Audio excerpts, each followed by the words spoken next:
Aliento translates into breath, but when you give aliento to someone, it's like giving words of encouragement. And that's what has been our mission, to really see the human potential regardless of where people are born, that our children and youth feel that they belong and that we're creating spaces with them of empowerment and belonging. Immigration is synonymous with Arizona, and typically for the negative. The community needed being able to just breathe. And mental health and the concept of healing is foreign to immigrants, Latinos, first generation individuals, Americans.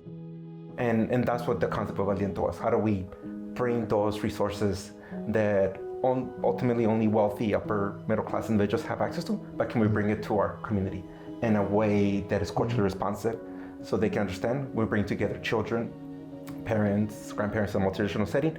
And then as we have grown, it has become larger in terms of how do we change these policies and these systems and these structures that continually harm our communities. And we continue to work for more of a legislative solution, but in the meantime, we have to provide the spaces of sharing and listening so that people can have a way to deal and process the realities of living without an immigration, a legal immigration status.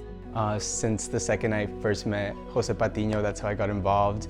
He started telling me a little bit about the organization, and that was when I got the spark of an organization for people like me. When we talk about education, it's oftentimes doesn't really exemplify the educational journey that a dreamer goes through.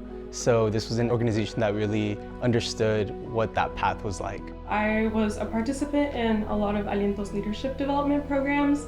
I was moved and inspired a lot by the leadership of Jose and Reina, as they were my mentors during my fellowship. And a lot of the tools that they offered me are some that I wouldn't have gotten otherwise. And their leadership and seeing them actively uplift the youth that honestly are left out a lot of decision making in Arizona is something that inspired me to continue my own leadership and coming back to Aliento now. And I get to work with our leadership development programs and offer those resources, those tools, and those networks to upcoming youth leaders in Arizona who could really benefit from this, because their leadership is there. It's about what tools and resources can we provide to continue to develop that.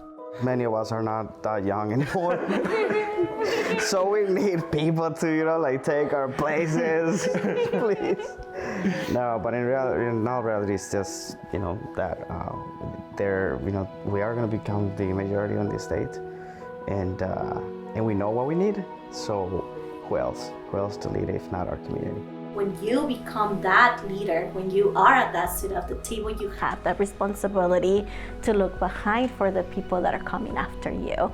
So that's my hope, and that's why I selfishly invest in young people, because I believe that there's younger generations that are counting on us to do the right thing, that when we sit at a table, it's not just for our own well-being and our own self-interest, but about our collectiveness. When one of us rises, all of us rises, and we're counting on their leadership to have a better future.